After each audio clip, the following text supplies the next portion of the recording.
Hello everyone, this is Fahed. I'm here with Poppy Knight. Hello. It's been a minute. This is the second season of Audiobookish. And yeah, we just decided we needed to take a little bit of a break from recording, but we're back now. We've got some exciting plans for this season. I haven't spoken to Poppy for a while. Just let's have a bit of a catch up with what you've been kind of like listening to, reading and that sort of thing.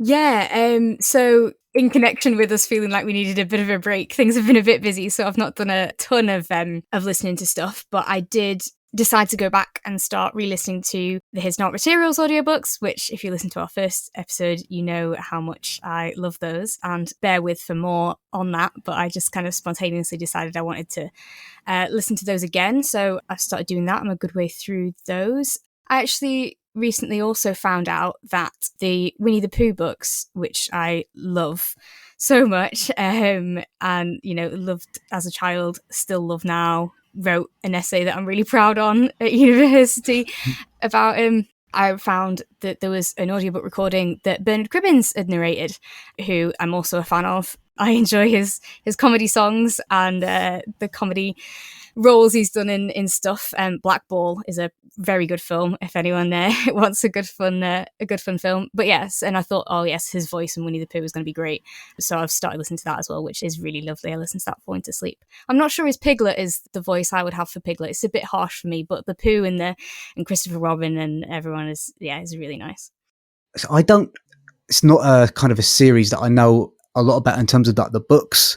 So it's kind of like, is it one book or is it a series of books? So it's stories within a book. So first book is The House at Pooh Corner, I think, or is that the second one? Oh no, I promise I'm a really big fan, guys. I'm pretty sure there's Winnie the Pooh, there's The House at Pooh Corner, but yeah, it's kind of chapters of stories. It starts off really lovely that Christopher Robin comes downstairs and Pooh is bouncing down the stairs as he comes down, Pooh Bear, and he wants to be told a story. So his dad tells him a story about when Pooh Bear wanted to get some honey, and that's the first story in it. And then you get lots of other different stories of the adventures of Winnie the Pooh and his friends in the 100-Acre Wood, and the part that Christopher Robin plays in it, and they're just really, really beautiful and lovely. And yeah, I cry every time.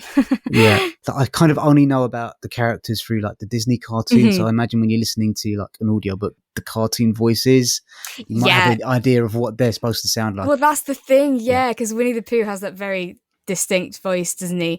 Bernard's isn't exactly the same as that, but it has some of the similar stuff in it that it kind of works. It is kind of a thing with how popular the Disney one is that you can't deviate from that too much. You can't give Winnie the Pooh a completely different voice. I definitely do still hear that because I also, know the Disney stuff. There was a TV series that was made with puppets that I really love.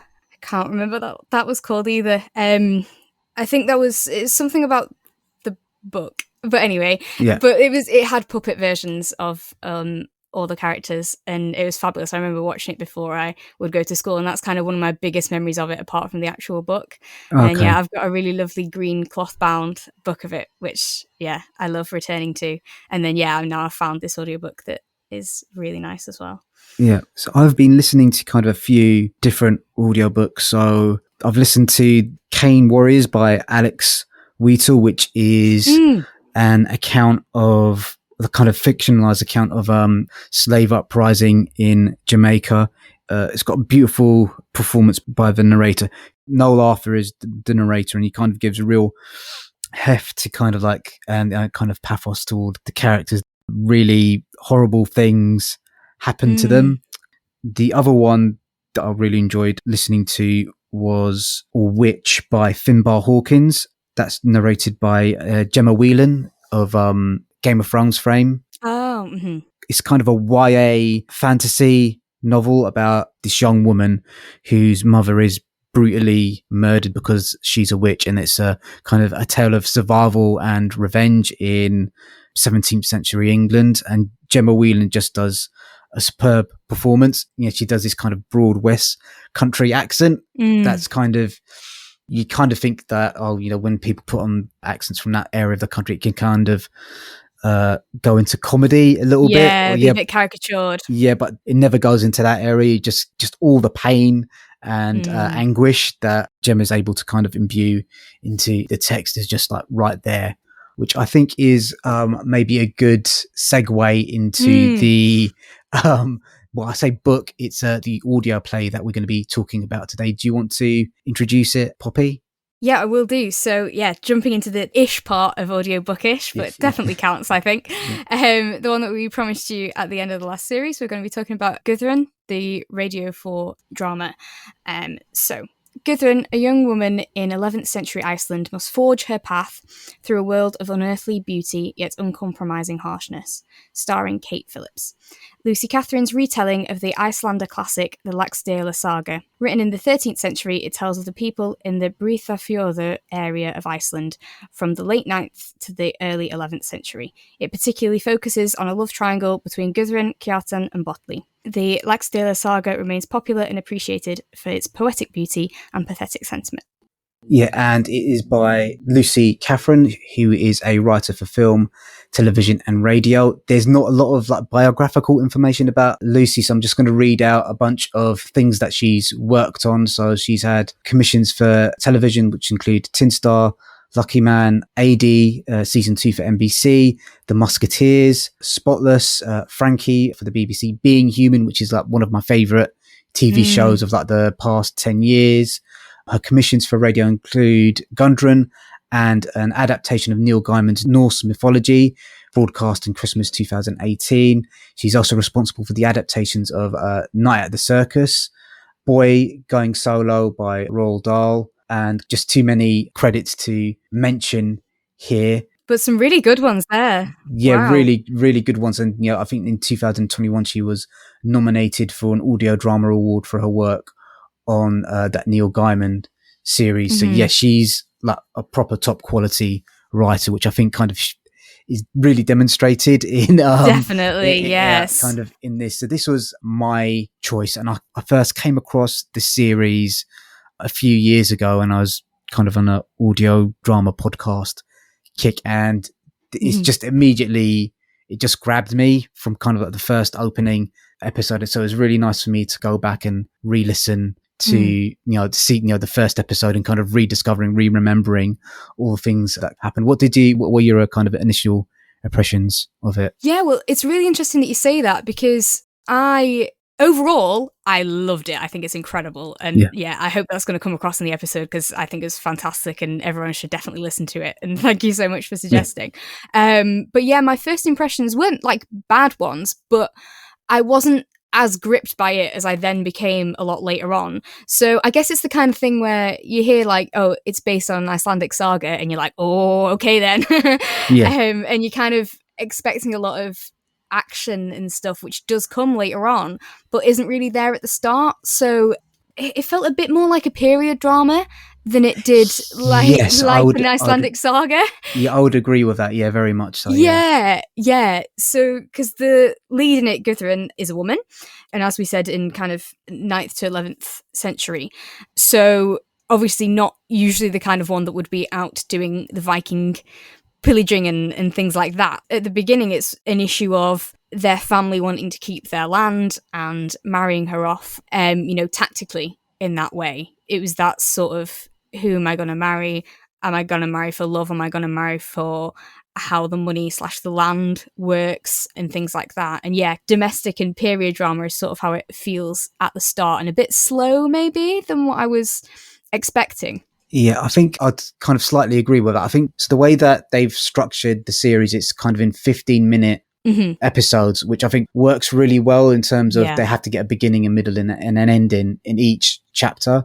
The thing that grabbed me was the first narration by Freyja. So Freyja's one of the old Norse gods, for those that don't know, and she acts as a narrator throughout the series. And the bit where she's describing when Gudrun's dad comes back, we've got one image of him being this brave warrior conquering and bringing back all this gold, and then like Freyja says, no, that's not actually the story. The story is that he brutally murdered this man and kidnapped and raped that man's daughter. So that's the thing that kind of grabbed me, and I was just kind of, ooh, that's that's really, I don't know if it's a subversion, but it's kind of like playing with your expectations of stories that men tell and this, what the actual fact is.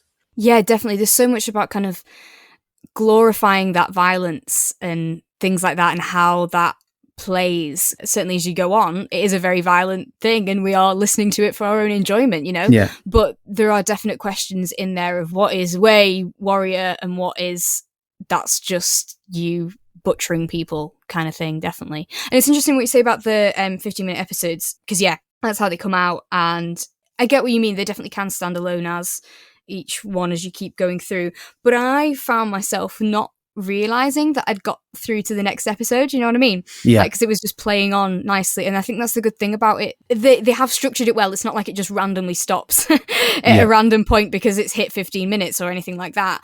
But equally, it's not like, oh, I finished that episode, I'm done now, I'll come back to it later. It does really flow through.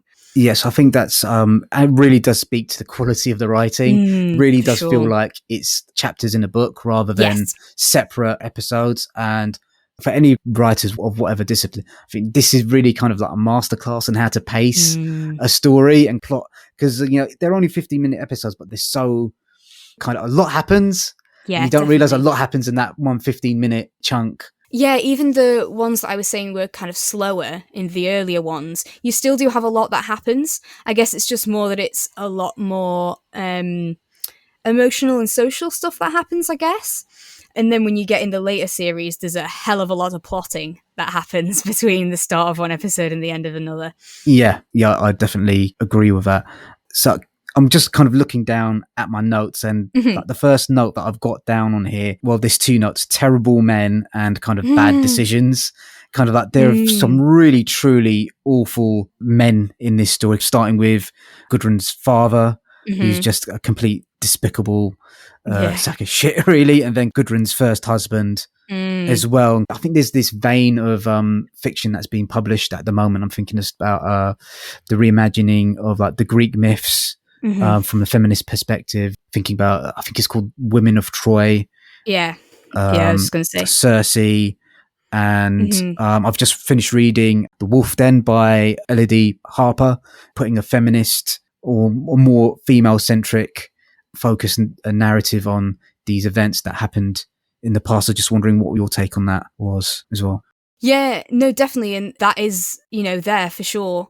It's nice, though, that it's not, I guess you might expect from hearing that like all the men are evil and it's that man-hating kind of thing, but it's really, really not. It's just showing that some are, a majority are, that they are encouraged to be is a big part of it. Yeah. The king of the Danes' son is sent away to learn how to be a man from a really, to use your phrase, despicable sack of shit or whatever. Yeah. And these ideas of, being a man is going in with a huge army and a load of weapons to take stuff from people, whereas actually, no, that's not what it is. I mean, if anything, that's the cowardly way of doing things. Yeah. So, it doesn't say all men are horrible, all women are great in any way, shape or form, but it has that more, I guess, that idea that, feminism is about equality. It's not about putting women above. That's the whole good point of it. And I think many of the men are kind of responsible for the horrible things that happen to Gudrun.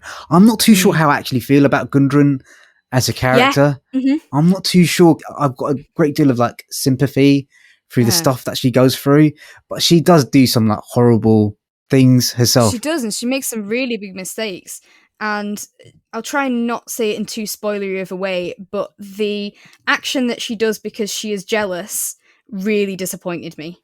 Yeah. And obviously has a lot of negative consequences, but that really disappointed me. A kind of petty jealousiness and then acting upon that is more the issue.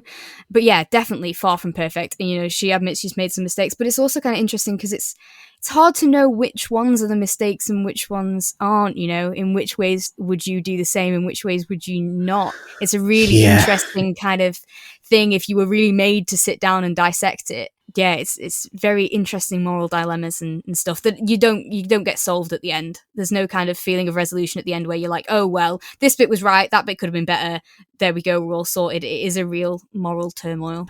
Yeah, it is kind of she does get faced with like some scenarios where there are no good choices. It's kind of like choosing between two evils, and it kind of really comes across. She's I don't want to say pride, but she's kind of like quite a driven and determined person. I think like her father described her as a wild horse that needs to be broken in. I hate that description, but it's kind of like that. Oh, you're a woman with her own ideas, and therefore you need to be kind of put in your place. And that central pressure kind of runs all the way through each of the seasons, really. Yeah, she's not going to be tamed by that, and that really is something to be praised for. It's sort of like if we link back to the Sandy Toksvig book that we reviewed, that kind of idea that a lot of these women in history are great, but great can mean morally despicable / ambiguous or whatever. I think that's the thing. You've really got to admire Gudrun, even if you think she's a bad person, even if you think she's done bad things. I think that's kind of a thing of the saga. And I guess it is a bit like with, Viking warriors as well. And you can certainly admire a lot of her qualities without it all neatly being great. Yeah, it's kind of, I've got conflicted feelings about her, whether or not I think there's a lot about her character that I admire. There's a lot of things that she does within the story that I admire, the strength that she demonstrates and the tenacity and the cunning and the courage that she shows. But there's still these moments where you just think, oh, you really should have thought more carefully about that. I think one of the things that really came across to me, and it's just occurring to me now actually, is like her need for intimacy. And I don't know what that's a byproduct of her father being away, but she seems to fall in love quite often. Yeah, I thought this is really interesting because, so she has a lot of lovers throughout it. Yeah. But it's very much played in that way. It's very much played in she falls in love a lot, as opposed to showing it as merely the physical attraction, which she also enjoys. And it also, does a good way of showing that she enjoys it and she's allowed to enjoy it and she's allowed to go out and seek it. But it also, it isn't just that. She has a lot of very deep relationships in there while still massively holding a torch for Kjartan the whole time. Yes. And I thought that was really interesting. And I think it is with a lot of, I guess a lot of fiction and certainly like long-running TV shows and things like that. There'll be, so many partners that people will have. Take Friends, for example. The 6 of them have plenty of different partners, and different people will say, oh, they should have ended up with this person, they should have ended up with that person, and stuff like that. It's rather than a really, I guess, monogamous ideal. It's not. She has many deep relationships that are all, they don't have to be compared to the other. It doesn't have to be a kind of, oh, well, that one was a mistake because it meant she came to this one. It's like, no, it's not like the ideal for her necessarily is, or certainly not after Kjartan. It's not like the ideal is to find the one. Yeah. Which is quite refreshing in a way. Yeah. So, I did a little bit of research. So I kind of read the Wikipedia entry about the actual original myth. And like Lucy Catherine's basically taken a lot of liberties with what actually happens in the original myth. So I think she's taken, this is like a base of quite an interesting story and gone off in her own direction. But the original... Can we do spoilers for like a 200-year-old or however old this It's tricky, isn't it? I'm trying not to because I don't want to ruin too much for people if they haven't heard it yet. But so it's kind of, if you're a big fan of the Icelandic saga, she does take liberties, so it's definitely worth listening to see where she goes off in her own interesting creative directions. What else kind of grabbed you about the audiobook? I say audiobook, the radio play audio. Well, I just want to quickly on that though, because I, having become very gripped with it by the end, bought myself a copy of a translation of the Laxdoela Saga. Okay. And I haven't had a chance to read it yet. It only arrived yesterday. But flicking through it, there is a like genealogical table, like a family tree kind of thing of Gudrun's suitors. And I love that gets a whole page. And I think there are even more in the radio play, including women in there as well. So brilliant. Yeah. But definitely. And I I get you. It's a tradition of everything, and this saga probably came from, various other tellings and stories and things brought into one. But yeah, what Lucy Catherine's done to pull it all together into what it is incredible.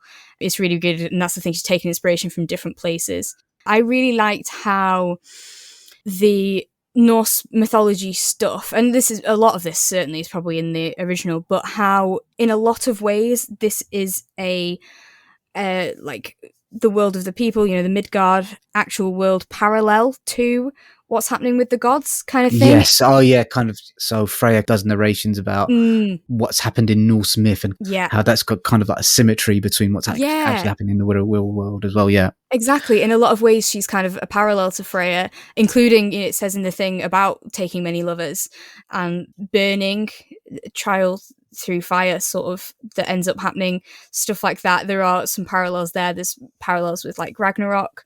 There's parallels with seeking for knowledge and all sorts of really exciting. I love when there's links to stuff. But yeah, that's structured really well. Yeah, I want to kind of mention a special mention to both Kate Phillips. Her performance as Gudrun is absolutely magnificent. I think she's wonderful, but I think my heart really belongs to Samantha Dakin's Freya, that almost Swedish kind of sounding voice, kind of, Gudrun Ofsin's daughter, you are going to go through a massive trial, and kind of that. I just kind of love those interludes because she's got such a relaxing, calming voice, even when she's describing really horrible things that might be befalling Gudrun. Yeah, so her voice is incredible, and it really matches the poetic stuff that she's saying, the beautiful images that she says. And like you say, even when it's harsh and stuff, it really matches with that, the softness in her voice, but the strength and softness is just, wonderful. So lovely to listen to. But yes, this brings on to something that I definitely wanted to talk about, I'm sure you do as well, is the use of accents in it. So obviously, they travel a lot. There's a lot of travel that goes on. But the main thing, and certainly at the start, is set in Iceland, as we've talked about. Yeah. And yet, almost all the characters, apart from Freya, who has a kind of Scandinavian-y accent, I don't know my Scandinavian accents well enough. Yeah. Despite speaking a decent amount of Norwegian, I don't know my Scandinavian accents well enough to place it very well. But yeah, whereas Gudrun and everyone else has like a Northern English accent. And I do find it funny. Because this isn't a weird thing. This is used so much. It's like, okay, we've got kind of a rurally setting in the past. Let's go Northern English. I'm pretty sure when I listened to, I might have this wrong, I might be confusing it with something else, but I'm pretty sure I listened to a radio version of Don Quixote set in Spain. But it was kind of rural, old-timey, let's give him Northern English accent. And obviously it's made for an English audience. It is BBC. But yeah, and I don't know that I have too much to say about it. It just needs to be commented on. Yeah, it is kind of a weird, it's the same thing with, I think most notably in Game of Thrones. A lot of the Starks had that kind of like Northern accent. And in one way it's good because regional accents in audio productions, I think are really, really important. But I think it is getting a bit memey now, where it's kind of like, well, it must be some Southern English producer. I'm assuming Southern English producer making the assumption, well, how do we kind of make this sound cold and harsh?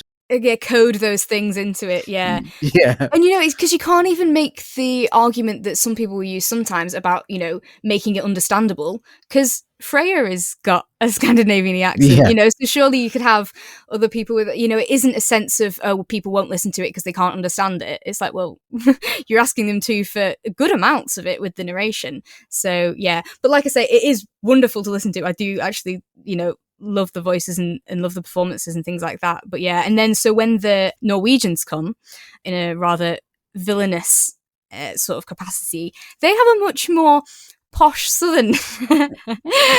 Yes, they did, didn't they? Yeah. Yes, which is another just a coding of these are the, or just how you split groups, and it ends up these are the goodies, these are the baddies. But yeah, a way of splitting groups is by using those two different accents. And so I think I mentioned before, I did a module on dialects in film and literature at uni, and my professor spoke about a time when she was watching a French film, I think, and it's set in a prison, and there were these people having a chat, and she hadn't really understood what was going on, But what she later found out, that one of them had an accent that was sort of linked to organised crime kind of thing. So, you know, sort of imagine if we had heard them speaking in an Italian-American accent, and then we would have, you know, because of how we've been taught to with other films and stuff, would have assumed, oh, it's related to the mafia kind of thing. So basically that was the experience she'd had with that film. Now, obviously, as I kind of touched on before, wouldn't be able to very well distinguish different accents. If you'd have had someone with an Icelandic accent and then someone with a Norwegian accent, there are differences. I probably could tell some differences knowing some of both languages. But yeah, they're not going to be the easiest to distinguish. Whereas Northern English and more posh, more received, and certainly more Southern English is a much more definite divide for people to easily recognise in England. Yeah, I think that's a really good point that you've made there. One of the themes that runs through the story is the old religious beliefs versus new religious beliefs, and you know, people with the more southern sounding accents, the more RP sounding accents, are religious invaders bringing, you know, what they describe as the white Christ over to these pagans. So I think there's I don't know, there's something in there about, you know, people with the more northern accents kind of having older beliefs, with maybe people from the south having more modern beliefs in there as well. I think I don't know if that's something that the producers were thinking about, or was just it was a convenient way to separate the two different tribes. Yeah, it's interesting, isn't it? And then even so, when they travel much further afield, you know, you still have similar things. And yet you have the odd character that has a different accent. So, is it Marlas, or what's his name? I think so, yeah. From Antioch. I should have written his name down. And the French priest. I'm assuming he's French, but yeah. It's certainly that kind of voice, yeah. And I feel like there was some more as well. There was the concubine. The concubine had like, I think a lot of the characters had like, I would say generally Manchester sounding accents or Yorkshire sounding accents to me, and I think one of the concubines sounded like she was a bit Geordie my ear. Yes, to my ear anyway. So yeah, that's fair. If it was earlier on, I may have been forgetting it. I sort of listened to the first two series rather slowly and then binged the last 5 in the last few days.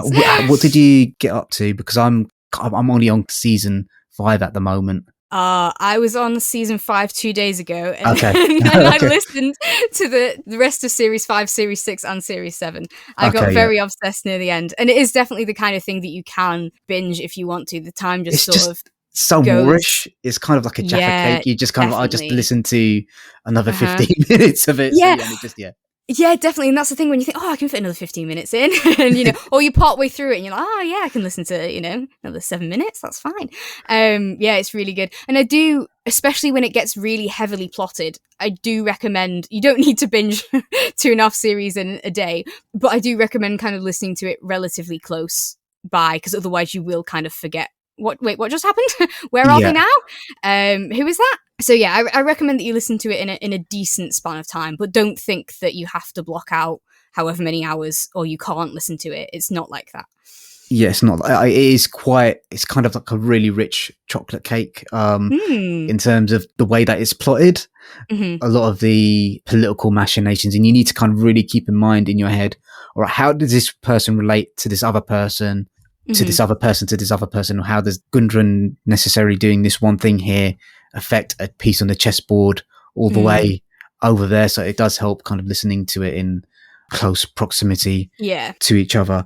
Definitely. So I kind of re-listening to the first 2 or 3 seasons of this, or 2 or 3 series. I don't know what the correct term is. So I mentioned I recently read Wolf's Den by Elodie Harper, and it took me a long time to get through that book. I don't know what's happened to me recently, but just when there's kind of scenes of like implied or explicit sexual violence, I find it quite difficult to get through that at the moment. So especially, you know, if there's anyone who might have issues with that, I think it probably would be a fair trigger warning to put out there, especially in the first 2-3 series.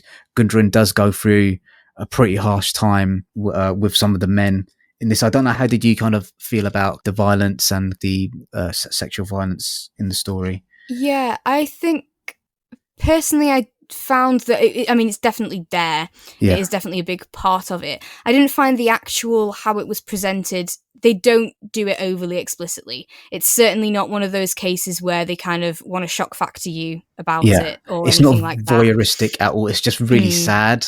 Yeah, and it is definitely more of a comment on women being used as pawns to further, the property that people have and that sort of thing than it is anything about the sexual. So it's that kind of thing that, it happens to 3 different women in this, at least explicitly, that they are married off to a significantly older man for other people's purposes, and he will be using them for their body whenever they want. It's mostly shining a light on that. It's not like voyeuristic. The last thing I've got on here is we've really not actually mentioned the central relationship in the story, which is kind of the relationship between Gudrun and her daughter Sigrid. And that is such a heartbreaking relationship. It made me so sad kind of seeing these 2 people. What happens with them? How did you feel about what were your kind of reflections on that? No, definitely. I'm totally with you. And I remember being happy at moments when I thought it was going to go worse than it was. And then, oh no, it goes bad again. And then, a real roller coaster with that. I actually thought when I was listening to it, so we spoke, I think off podcast, about the fact that I'd been watching Snowpiercer. The TV series. And if anyone listening has watched it, the relationship with Alex and Melanie is very similar. They're apart for a while. There's another person poisoning their opinion of them. There's a lot of times where you don't know if they like them or don't like them. You don't know if they're working with them or against them. And yet there's some real deep love there, but there's also some, justified feelings of betrayal. But then a really defiant daughter that both wants a connection with their mum, but also is very determined to have their own path and their own beliefs and their own sense of self and stuff like that. I definitely think that's a parallel with their relationship for sure. I think it's a really tough one because you can kind of understand each character's motivation for doing the things that they do, whilst also holding in your head they're actually also acting pretty unreasonably as well at the same time. It's kind of okay, I understand you're feeling hurt, but that's not really sensible. And the other thing I wanted to pick up on what you said was the idea of there's so many points through the series where you think she's actually going to get back. She's actually going to reconnect. And it's just, it pulls you away at the last moment. And then slowly building back up to that point again. And that's just, again, masterful storytelling. Yeah. About that with the relationship with Sigrid and stuff like that, I really liked how Gudrun was both a mother and all this other stuff. Yeah, I really liked that. I wasn't sure how much I would like that going into it. So kind of linked with Snowpiercer again, when I found out that Melanie had a daughter, I was like, of course she does. A strong lead that's a female has to also have a child because they're female. Of course they have to. And it annoyed me a bit. I'll be perfectly honest. I went on a bit of a rant about it. It's like, why can't she just be a strong woman that wants to live her own life?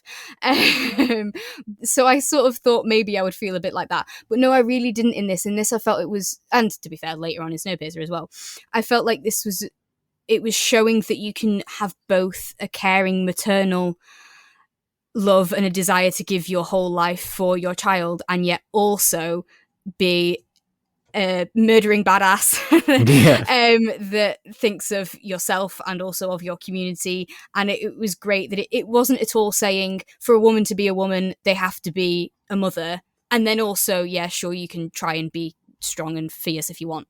It was kind of this specific woman has these multiple facets. She is both maternal and aggressive. I'm not necessarily saying they're opposites, but you know what I mean, that she can be all these things. It was very much definitely this individual can be these various things, and I did really like how that worked. Yeah, because I think one of the central aspects of like Gudrun's character is her ambition. She's kind of sort of offered a choice at the start of the story, whether she can live like an ordinary, forgettable life, or she can go through these. And I feel she's kind of like, is she warned explicitly that she's going to maybe go through a lot of hardship, but she might live an extraordinary life, and she chooses the hard paths. That's that there as well. Definitely. Do you want to talk about the sound design a little bit? Sure, yeah. So I love that in, you know, classic radio play fashion, but also what we had with Slain as well. The nice sound effects of background things. It puts you in the beautiful landscape that there must be in Iceland with the whistling wind and the crashing waves and stuff like that is great. You hear birds at points.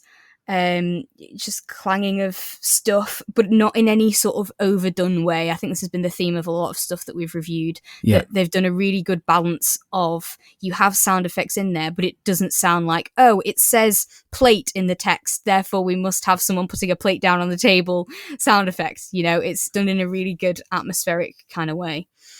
Yeah, I would definitely agree with that. I loved the musical stings that they use to kind of punctuate the beginning and the end of episodes, and quite often when Freya's with Freya's interludes as well, they're haunting and ominous, but also kind of like beautiful as well at the same time. Yeah, they really are. They're really lovely. I completely agree with that. And also nice kind of variations on them as well for when things become more dramatic. So you still have the same kind of song, but it changes a little bit.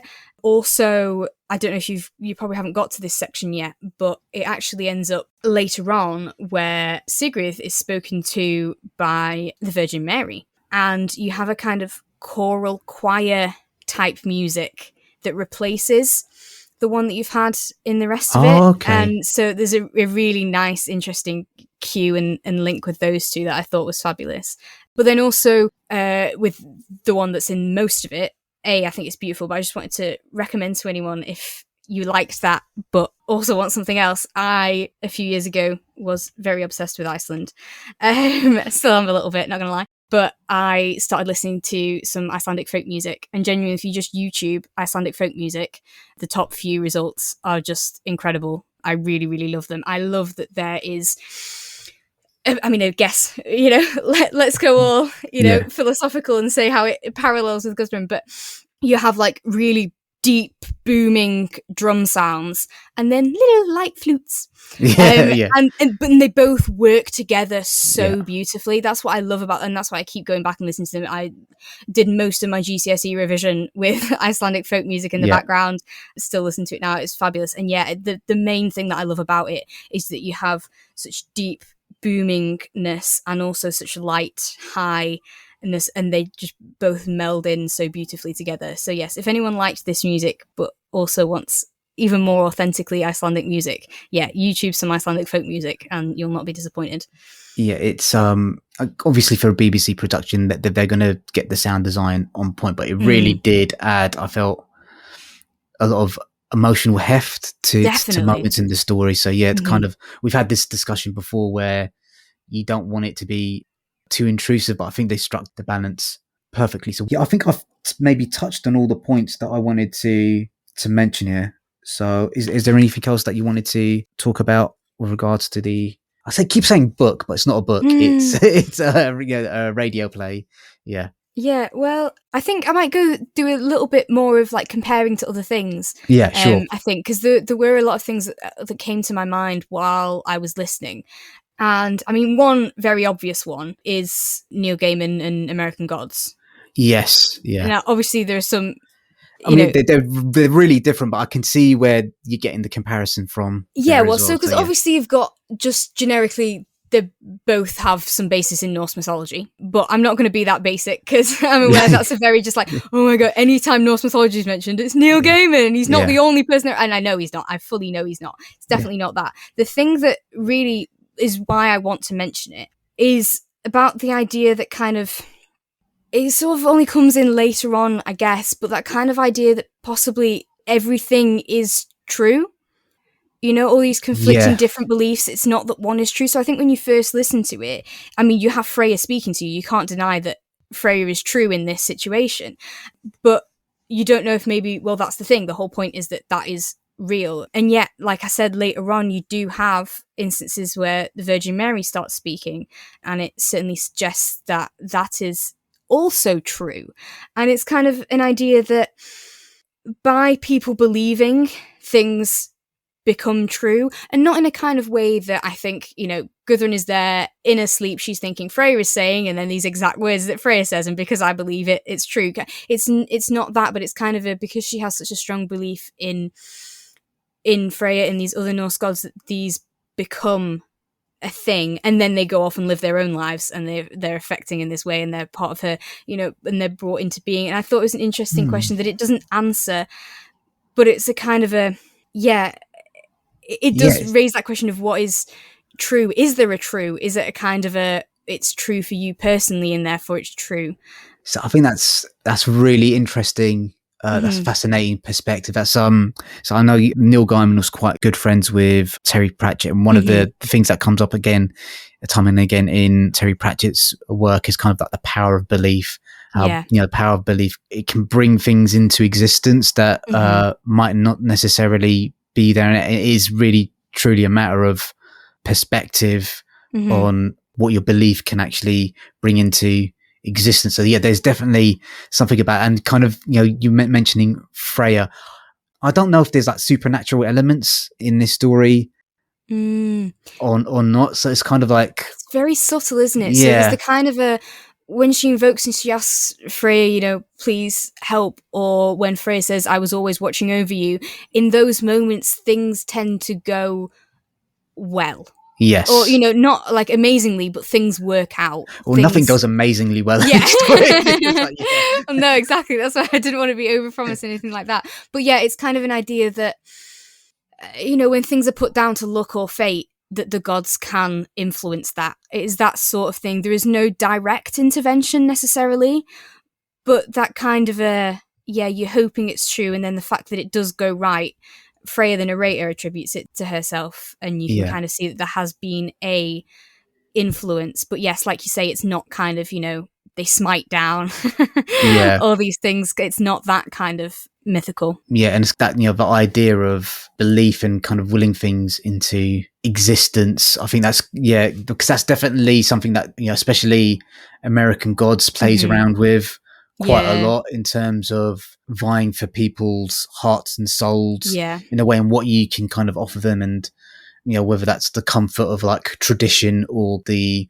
threat of violence from new ideas and coming in. And definitely Christianity is definitely seen as or for me is definitely treated as a very aggressive ideology that's being placed upon these people, but there's also quite a few of the characters get a lot of comfort from those religious beliefs as well. So it's kind of an interesting way of I'm not too sure what she's trying to say about religion within the entire thing as well. Yeah, and that's the thing. That's one of the things I quite like about it, because it got to the end, and like I say, there are some ways that I do think, okay, so that was and that is the case and stuff, and yet it leaves it quite open-ended.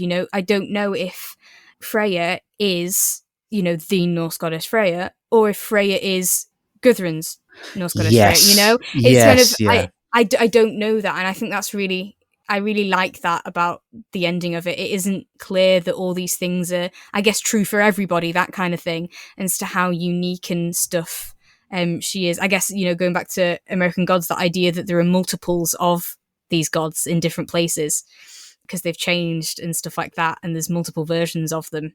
Yeah. It doesn't in any way explicitly suggest you to think that in Gudrun, but it's an interesting thing to think about if you tried to answer the question of, is this real or not? Yeah, it's kind of that, going again slightly back to popular Norse mythology, it's kind of the, are you watching Loki at all? I've caught a bit. It does look fab. I've not fully watched. Yeah, so it is, the last episode's absolutely one of my favorite episodes of TV I've watched this year. But this idea of kind of having variants of different gods, I think, is also quite an interesting idea as well, in terms of what you just mentioned, whether the Freya that's narrating the story is Gudrun's Freya or is actually Freya, the actual Freya as well. So really interesting. And then, so the last little like comparison-y thing that I thought at one point, there's one specific part where Gudrun overhears what's going on somewhere in a kind of a plot situation, and she overhears what she's not meant to overhear. And because I've been listening to it recently, is probably why it put me back in when Lyra is listening to what goes on with Lord Asriel's visit to Oxford. Yeah. And I then, at that moment, I was kind of, oh, that feels very Lyra. And then I thought, actually, you know, there's a lot of Lyra in Gudrun. There's this idea that she has a destiny that she's got to complete. She's underestimated by a lot of people. She's going to make wrong decisions. She's destined to betray people. Yeah. And carry heavy burdens and stuff like that. You know, a lot of the time when the fact that she's female plays a part in the role, and just, I felt a lot of parallels between those two characters as heroes of a story that was really good. I think that's a really interesting comparison. That's a bang on comparison, actually. Yeah, thank you. there is that's not a character that actually immediately would have come to my head. Gudrun, for me, like if I was going to make a comparison to like a popular other kind of TV show, it would be, for me, she's kind of like a mix between Arya Greyjoy and Sansa. Kind of like that sort of Sansa towards the end of like the Game of Thrones books is, did I say Greyjoy? That's absolutely Arya Stark and Sansa Stark. Don't at me on social media. Sansa Stark, kind of Sansa constantly, through being treated badly, having to think really carefully about how she talks to people, and considering each move and that the intense pressure that puts her under, and kind of like Arya's intense ferocity. Gudrun's definitely a ferocious character as well. So I think that for me, I don't know why more people aren't talking about this series. I think definitely more people should listen to it. I would highly recommend you check it out. It's beautifully written, beautifully paced, fantastic characters, great performances, and I mean, you get you don't get 7 seasons on BBC Radio without being somewhat successful, but I think it should be held in far higher esteem than it is at the moment. Kind of what your thoughts on in recommending it? And For stuff sure, like that. I think it's absolutely fabulous. I mean, it certainly wasn't just a case of we were recording and therefore I made myself listen to it in the last few days. It's because I wanted to, because I was so gripped by it, and so loved it. It was fantastic. It was really good. I think we've spoken about so many reasons why. There are so many more that would take forever. It's genuinely really good. I think, everyone should listen to it, and certainly don't, if you feel like you might be being put off by the beginning of it, if it feels slower and stuff than what you thought, bear with, because it will turn that around. It's a little bit like The Wire in that respect. Kind of the first couple of episodes might be a bit difficult to get through, but it does pick up steam. And the first 2 episodes are only half an hour long. Yeah, exactly. Get through that, and it does pick up steam. Yeah, another good thing, we've mentioned how it's BBC. You can listen to all 7 seasons on BBC Sounds for free.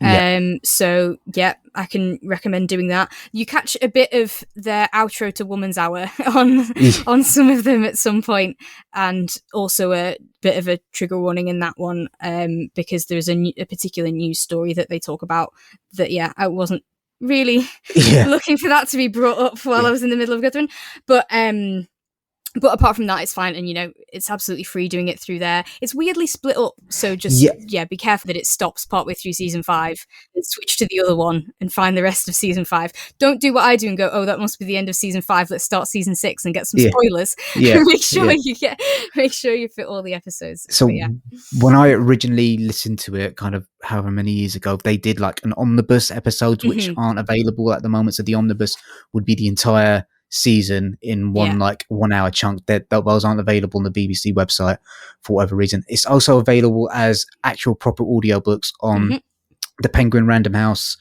I think Penguin Random House do a lot of BBC books, so it's available there. So if you want to, but you can listen to it free through BBC Sounds as well. So okay, so we're a little bit undecided on what the next episode is going to be. We might have some exciting news at what the next book might be, but just keep an eye on your social media for that one. Any other thoughts, Poppy? I mean, we've certainly mentioned one a few times in here that we will be talking about very soon, so you might be able to guess with that, and also the ones that we promised you at the end of the first season. So talking about carpet people and having some more guests on will definitely be happening at some point. And just to say thank you guys for listening, and thank you so much. Please subscribe, please keep listening. We've got exciting plans for the future. And share with all other audiobook lovers in your life, or book lovers in general. Maybe we can convert them to the audio format. Definitely. Very appreciated. Okay, thanks guys, bye. Thank you so much, bye.